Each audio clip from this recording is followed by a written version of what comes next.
صلى الله عليك يا سيدي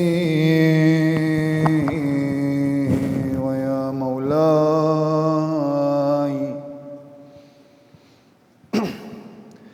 يا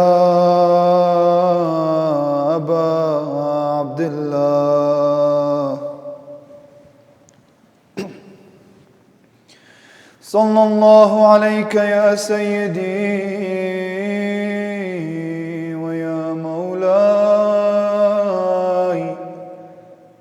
يا ابن رسول الله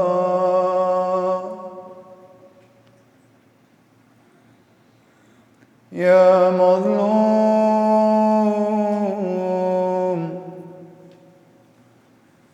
يا غريب كربلاء يا ليتنا كنا معكم سيدي فنفوز فوزا عظيما صلوات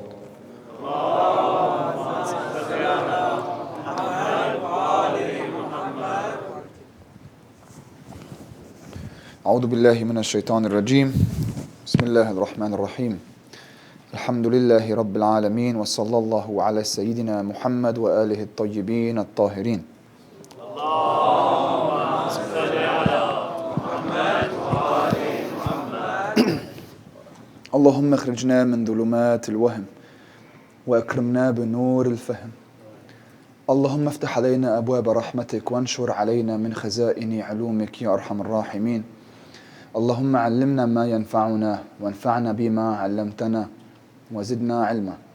My brothers and my sisters, assalamu alaikum wa rahmatullahi wa barakatuh.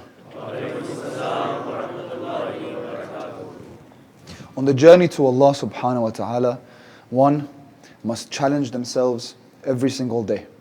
Because one who seeks Allah acknowledges that they are constantly in what we refer to as al-jihadul akbar, the greater jihad, the greater war.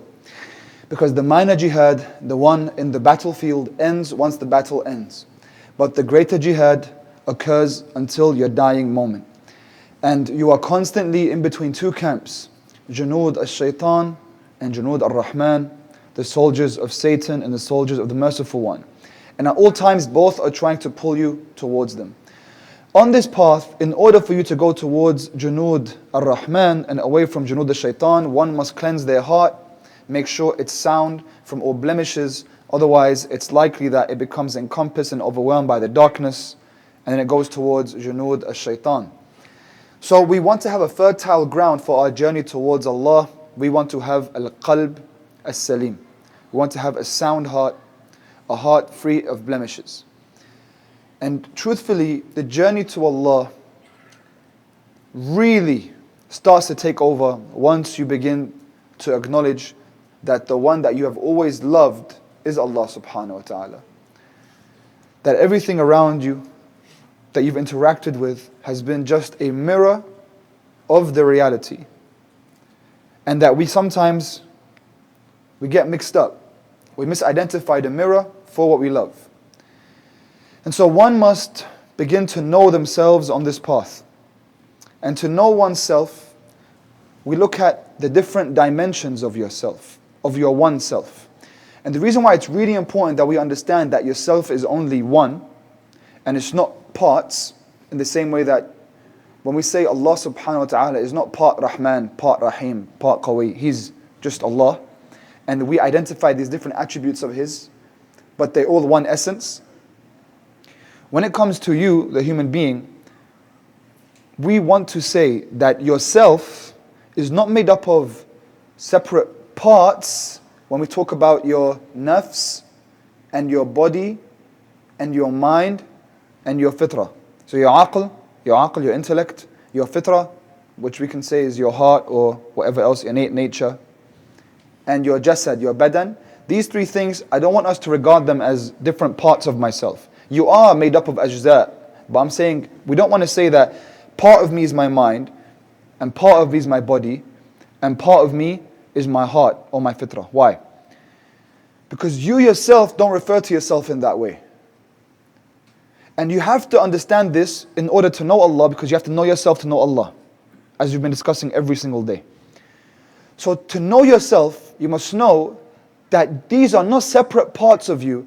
The reason why this is so important is because if you're lacking in one of them, it means you're lacking in all of them. If you're lacking in your intellectual progress, you're also going to lack in your spiritual progress with your fitrah and your physical progress. It all comes together to affect you. That's why all the parts of you must be in harmony. Rather than calling them parts, I would call them dimensions of the one you.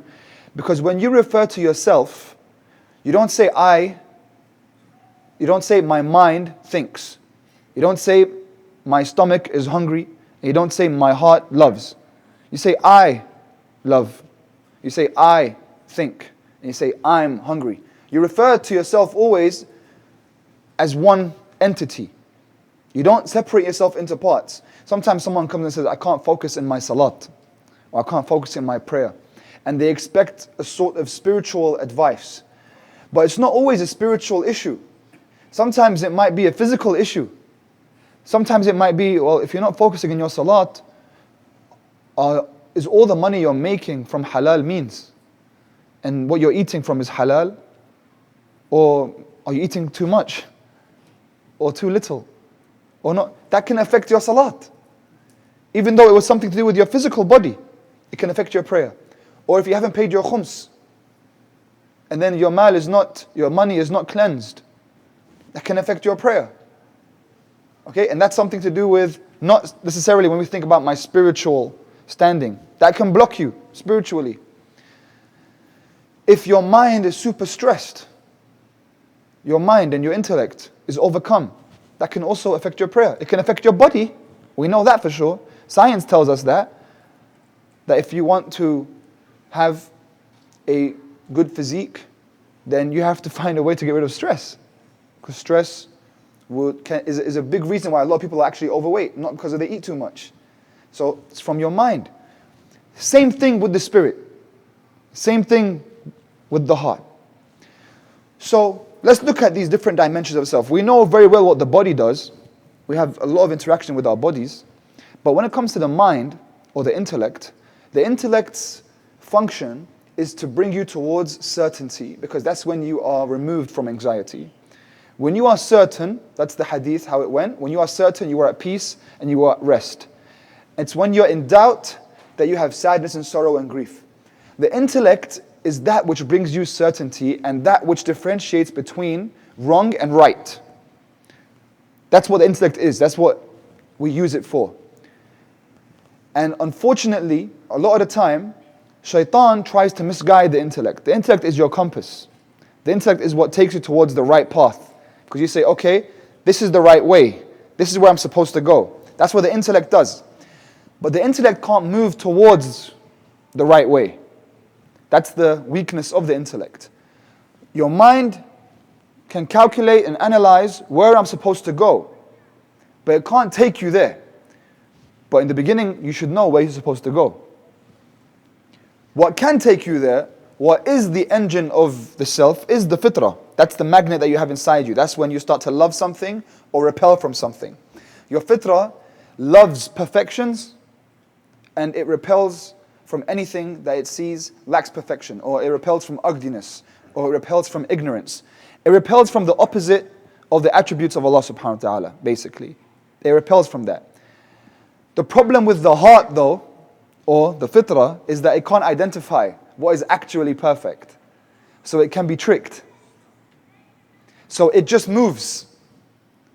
What I mean by that is, if the heart begins to love a mirror, or begins to love wealth, mistaking wealth for the wealth of Allah subhanahu wa ta'ala, but then it loved money, it's going to go towards money. So it needs the intellect to say, no, money is not al-ghani, Allah is al-ghani, and this is a means of your sustenance from God. So the intellect and the heart have to be aligned. But the problem is, a lot of the time, when shaitan starts to play his games, the shaitan start to decorate they start to confuse the intellect and they start to confuse the heart. You know, the prophets didn't come to take us to God. The prophets came just to point towards where God is, basically to help the intellect. The heart is what takes you to God on its own. It's already there. The engine is there. If it's healthy, it takes you there. But we get mistaken a lot of the time. Insan never has enough and start to regard themselves in this world as someone who might live forever and starts to accumulate as if they live forever. And we know that we won't live forever. And we see the proof of this all around us. But we still, for some reason, live day to day as if we live forever. And we gather all the things around us as if we live forever. Like the story of the king who had a great and vast kingdom, and the joker who comes into his kingdom. And kings usually, they bring jokers just to entertain them. And the joker told the king, if you were sick to a point that you needed water, and there was no water in the land, and you were going to die of thirst, would you give me half your kingdom for a cup of water? And the king said, I would. I'd give you half of my kingdom for a cup of water if there was no water in the land and I needed it and I was thirsty and I was sick. He said, what if you were so sick that you could not go to the bathroom? Would you also give me half your kingdom in order to go to the bathroom and urinate? And you couldn't do it otherwise? And the king said, if that was the only way, yes, I'd give you half of my kingdom. So he said, how much is this kingdom worth that you'd give me a cup of water and a cup of urine for it? That when you need it, when you think about it, this is something very basic that we use all day.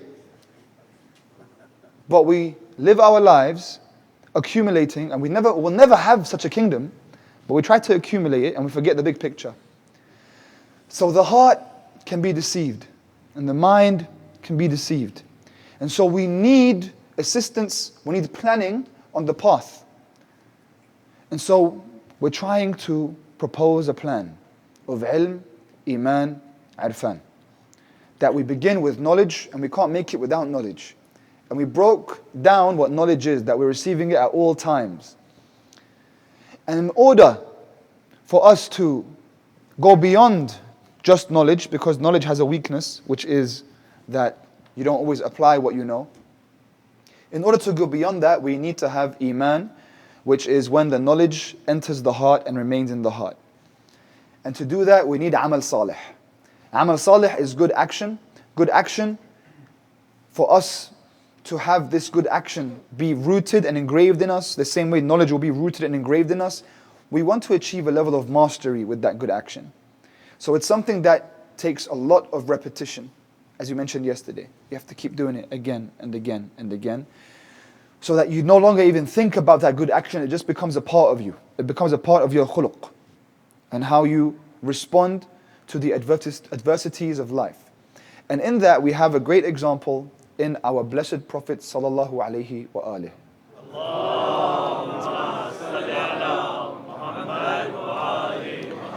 When Rasulullah returned to Mecca with all the Muslims, and the Quraysh at the time, who were kuffar, who had attacked him constantly, who Abu Sufyan had brought to attack him constantly in Badr, Uhud and Khandaq, who they killed his beloved uncle Hamza and killed several of his companions in Uhud, about 70 of them.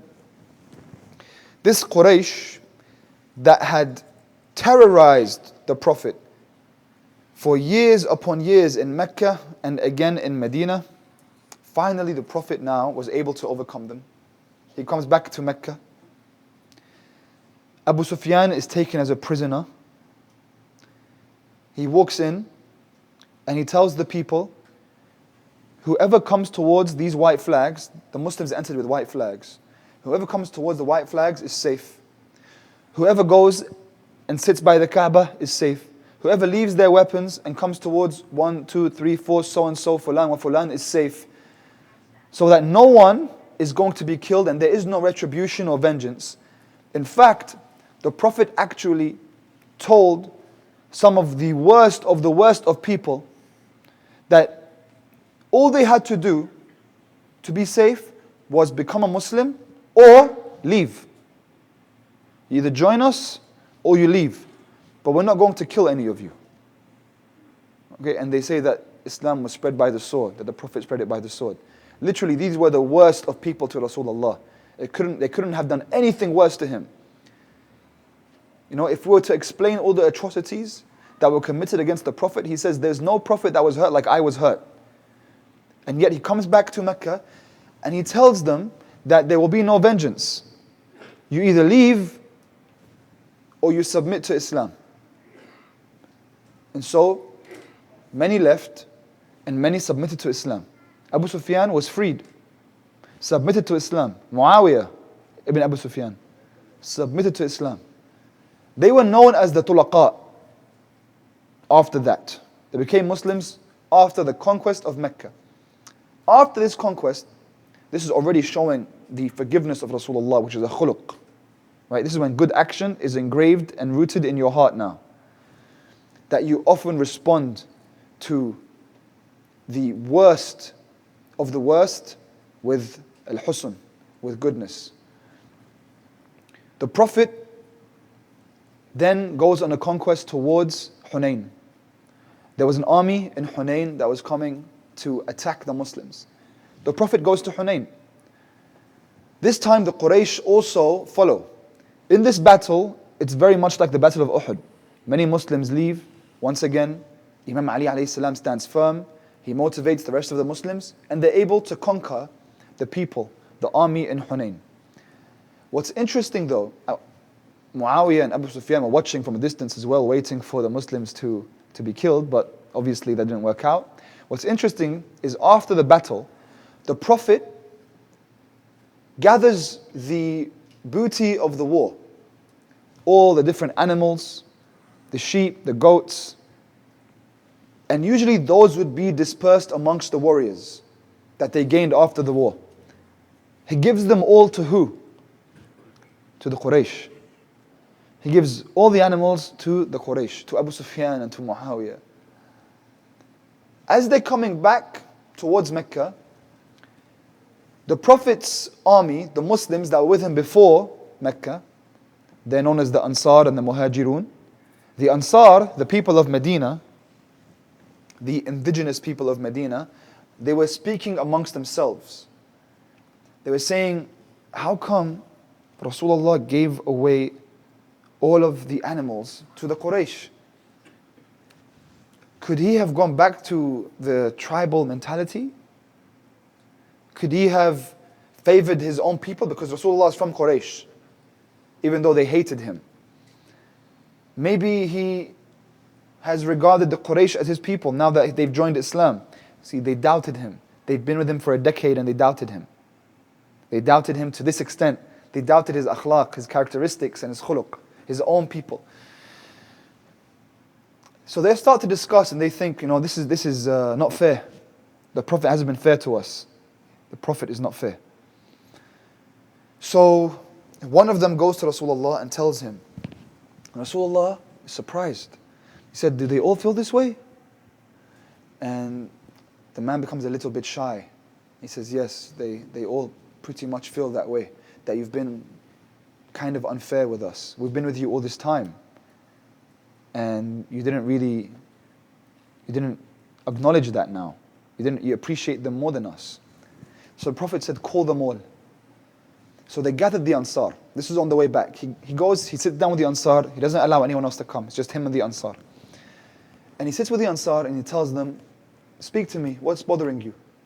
And they say, Ya Rasulullah, we've been with you this whole time and we're a bit surprised that you gave all the animals to the Quraysh. And so this must really hurt the Prophet, to be doubted by his own people that he's been with for all this time, Muslims.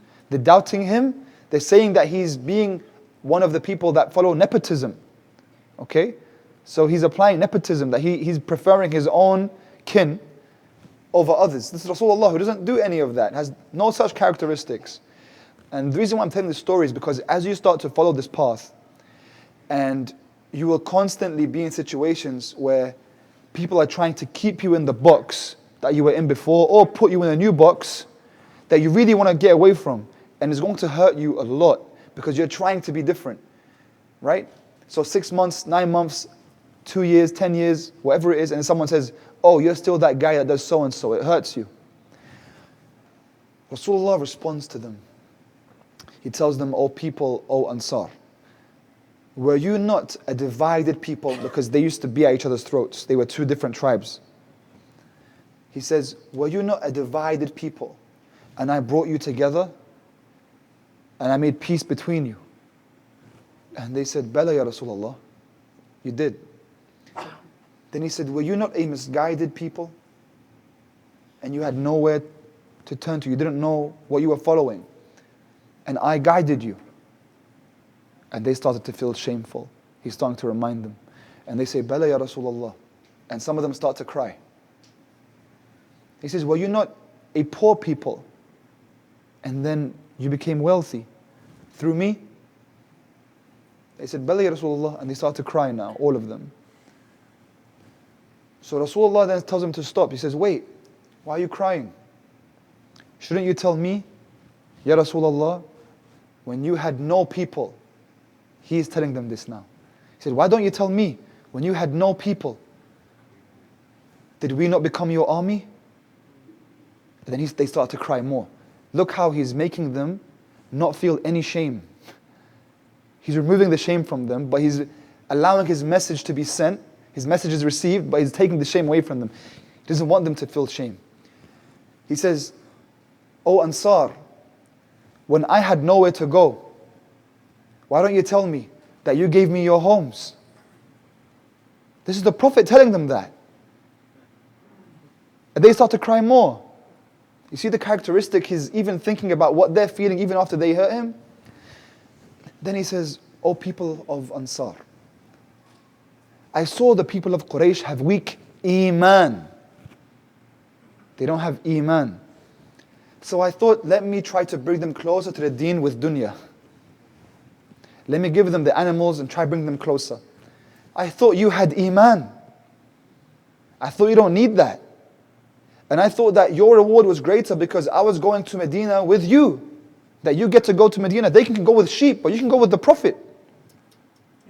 I thought that was enough. And they cried more. Notice the genius of Rasulullah. How he wins the hearts of the people in this way without making anyone feel shame, whilst bringing love. You don't think they loved him more after this? You love him more after this. You love your leader more after this. Because it's in a way he made you feel like, okay, he understands. But at the same time, don't do this, but without scolding them. That's with characteristics of khuluq. That's with his description of Iman. You see? So for those with less Iman, he was going to give them dunya. When the Prophet, when he went to Ta'if, this is many years before. This is before the Muslims were so strong. This is in Ta'if, which is described as one of his most difficult days, even more than the day of Uhud. Ta'if occurred around the 8th year after Hijrah.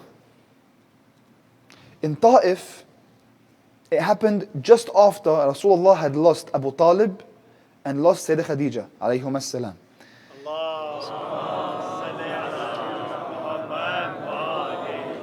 So you guys know they died in the same week, his two most beloved people.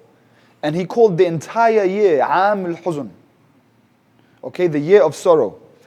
After he lost Abu Talib, it was very difficult for him to remain in Mecca. He had no backbone, no protection.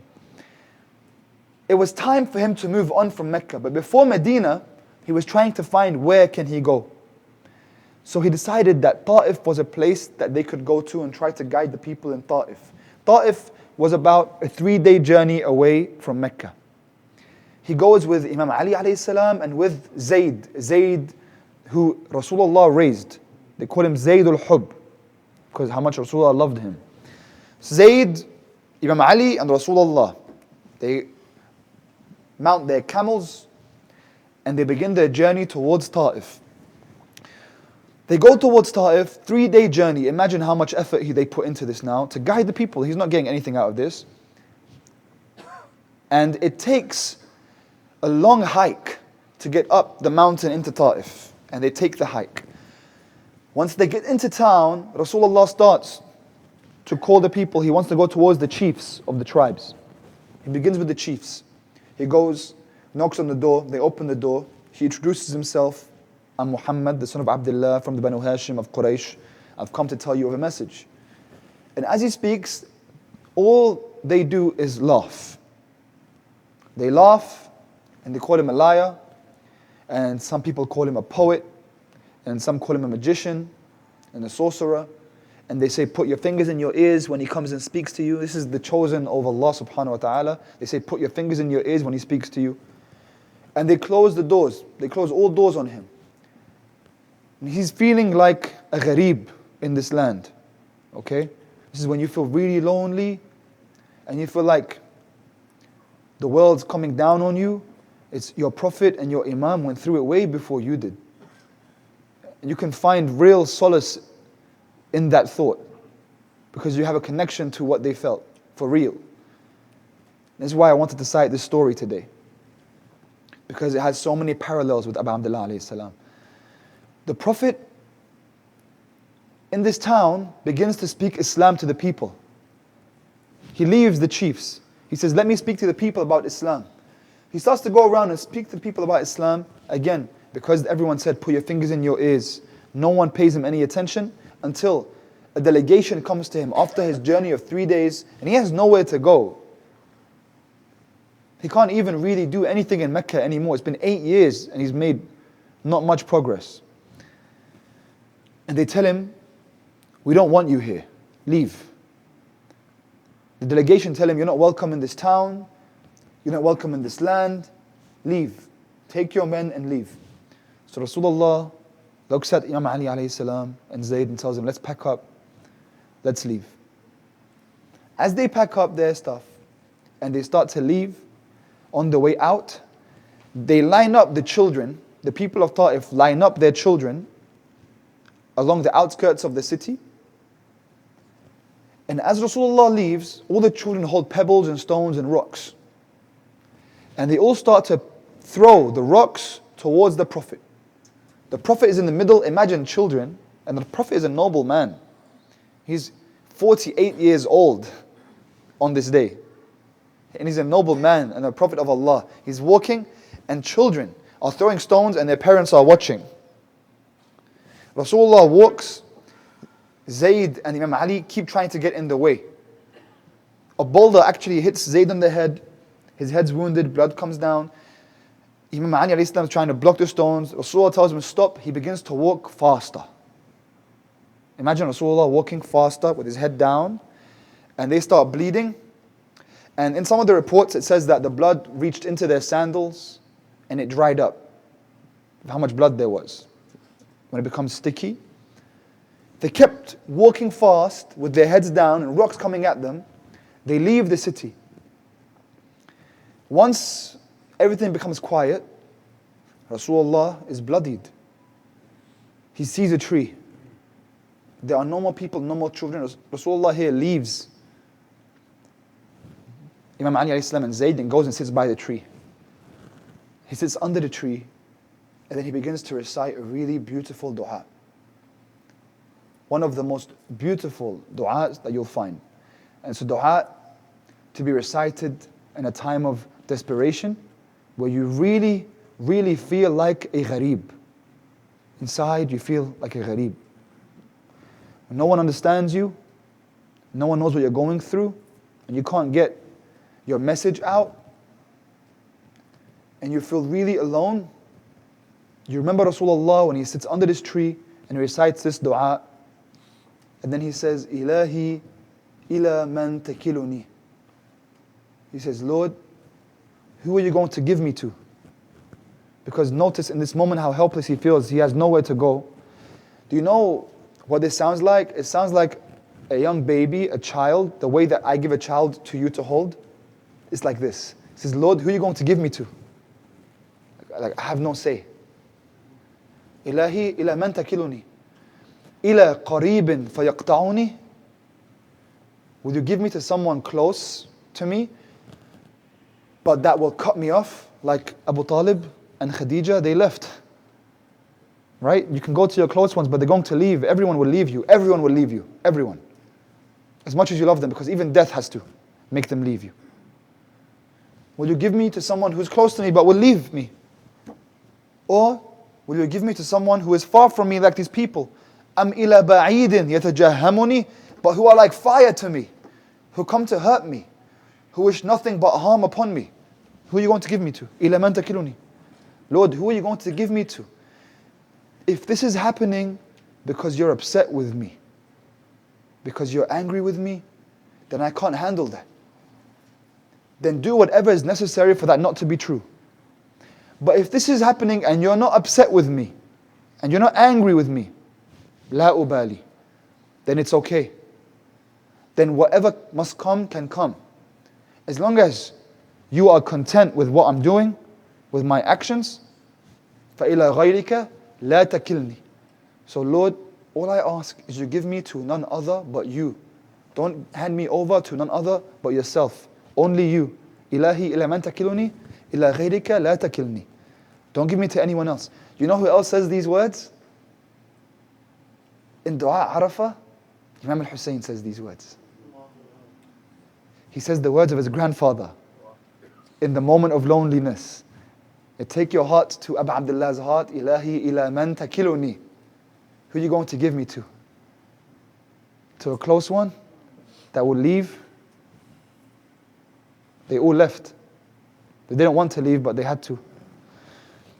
Or to those who are far from me, but are going to act like fire upon me. Like the 30,000 acted like a fire upon him. He says, don't hand me to anyone but you. You know, on the day of the battle, Imam al-Hussain alayhi salam was in the battle against the enemies, against the army of Umar ibn Sa'd, and a man from the army was struck down and killed. A man's brother from the same army, from Umar ibn Sa'd's army, when his brother is killed, he vows vengeance upon Imam al-Hussain. He says, may all the Arabs curse me if I do not go and take the life of Hussain ibn Ali. He gets out of the tent, he mounts his horse, and he charges into the battlefield, and he sees Imam Hussain in front of him. And he takes his sword out, and on the way, as he's going, his horse trips, and the man drops to the ground. He drops right in front of Imam al-Hussain alayhi salam. And the Imam came forward and stood, and the Imam has a sword in his hand. It's a battle. And that man looks up, and the Imam sees his face. His face is full of fear and anguish, and anger and resentment. And the Imam just looks at him. And then the Imam says, oh man, هل لك من حاجة? Do you have a request? And the man looks up and he can't believe it. This is a real narration. I'm not making this up. And the man says, can I go back to the tents? He says, would you let them come and just take me back? So the Imam looks up and then he says, come and take your soldier back. So they come forward, they take the injured man back to the camp. If Imam al-Hussain alayhi salam literally would spare the life of an enemy soldier at their request, if that was his compassion, and that was his mercy for an enemy, what do you think his compassion would be for his lover?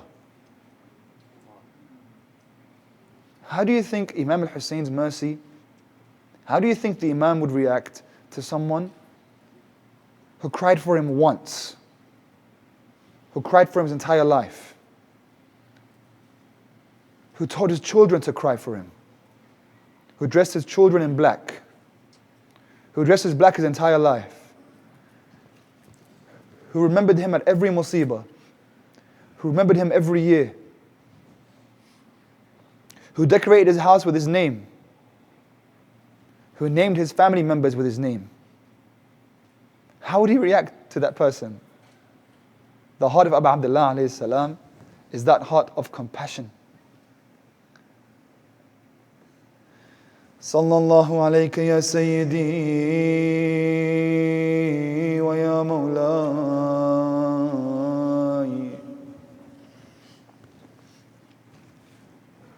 Ya Aba Abdullah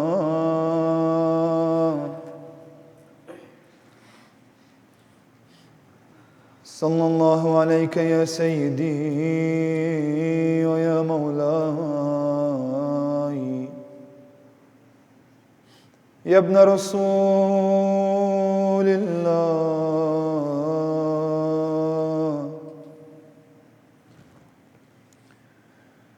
Ya Madlum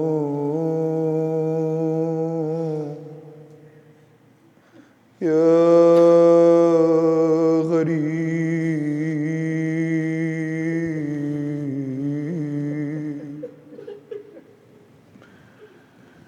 يا عطشان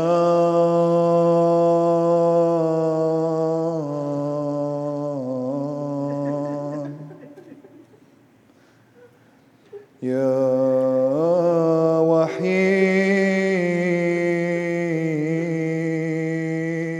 بكربلاء يا ليتنا كنا معكم سيدي فنفوز فوزا عظيما.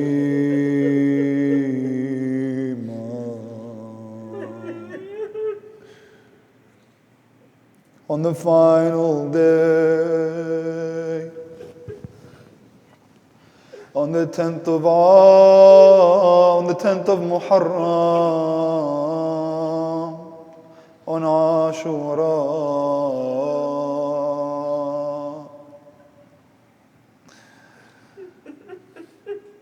Abu Abdullah's camp was without any water.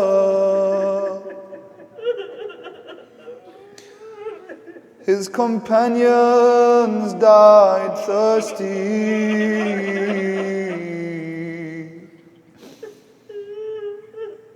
Akbar died thirsty.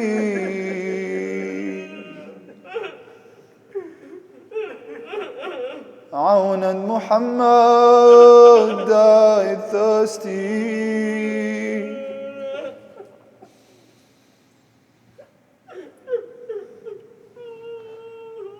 As Imam al-Hussain stood with Abbas by his side,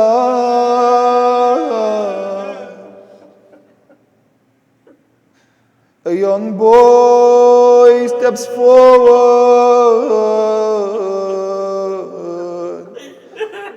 and says, "Uncles, my father isn't here, but I'm here. Would you allow me to represent my father Al-Hassan?"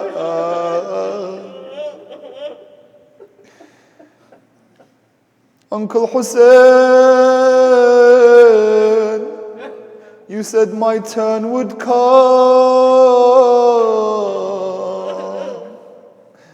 Abu Abdullah tells him, "My son Qasim, you're the amana of my older brother. It's difficult for me to let you go. Abu Abdullah, let Akbar go." But he couldn't let Qasim go.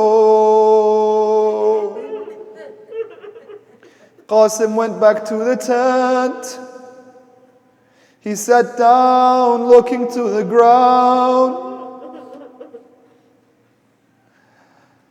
His mother Ramla comes towards him. She tells him, "Ya Qasim, did you see what Akbar did?"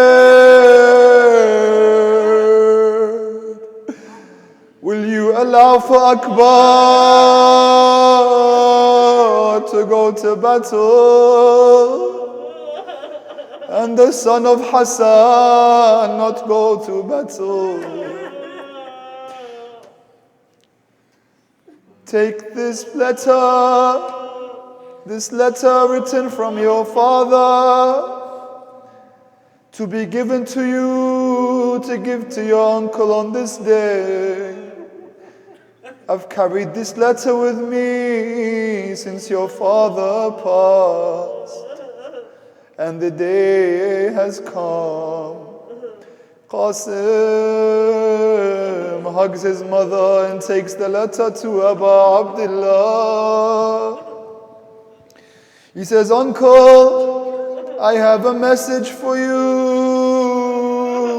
from my father. Imam al-Hussain is surprised. What letter is this, Ya Qasim? He opens the letter and sees the handwriting of Al-Mujtaba. He says, La yawm ka yawmika ya Aba Abdullah. There is no day like your day. I wish I was there, Ya Hussain. Take my son Qasim in my place. He will act on my behalf with you and Abbas. The Imam begins to cry and looks down at Qasim. He tells Abu Fadil to bring the armor for Qasim.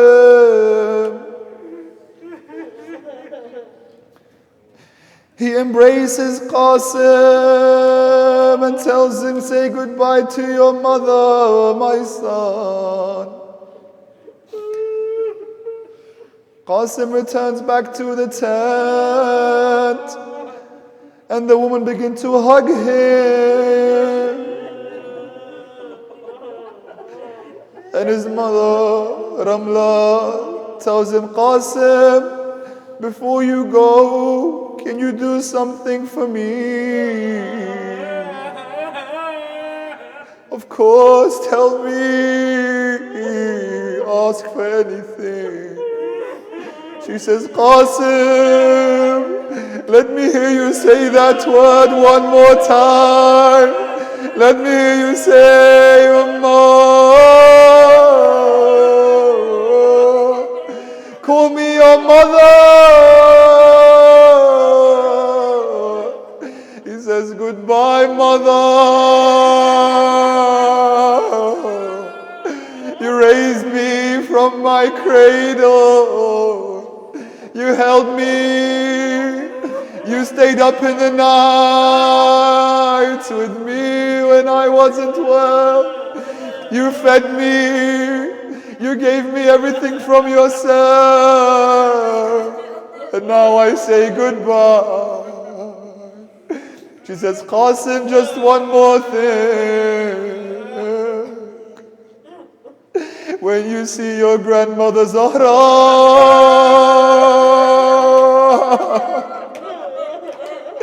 tell her I also gave my son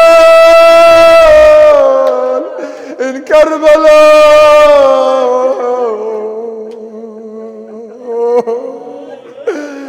Qasim hugs his mother. He comes out into see Abu Abdullah. He bids farewell and charges into the battlefield.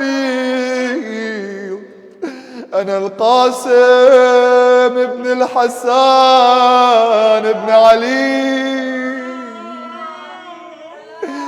he begins to fight the enemy soldiers. His courageous young heart putting to shame the cowards of Yazid's army. until his shoe becomes undone. As he bends down to buckle his sandal, a mal'oon strikes his sword down onto Qasim, and they begin to cut him and strike him, and he calls out, Ammar, Ya Hussain, adrikni.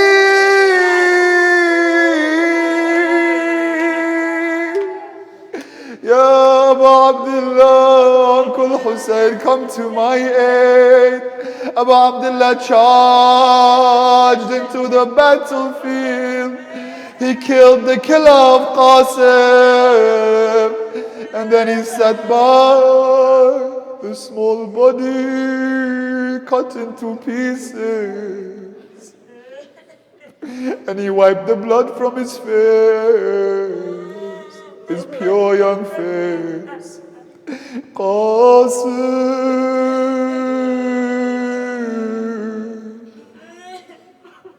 the last remnant of Hussain. How it pains me that you called me to help you, and I could not save you from the swords. He carries the small body of Qasim. He goes back to the tent. Zainab sits by the body and kisses his face. But Qasim's mother tries to come forward, and Zainab says, don't come, Ya Allah, but I want to see my Qasim. But Zainab says, they've cut him into pieces. I still wish to see my Qasim. So she came forward and saw the body covered in blood, with Abu Abdullah sitting next to it. And he looks up and he says, oh mother of the Shaheed, I'm sorry. And she says, Ya Abu Abdullah, how can you apologize? All our souls are for you. She sits by the body of her slain son.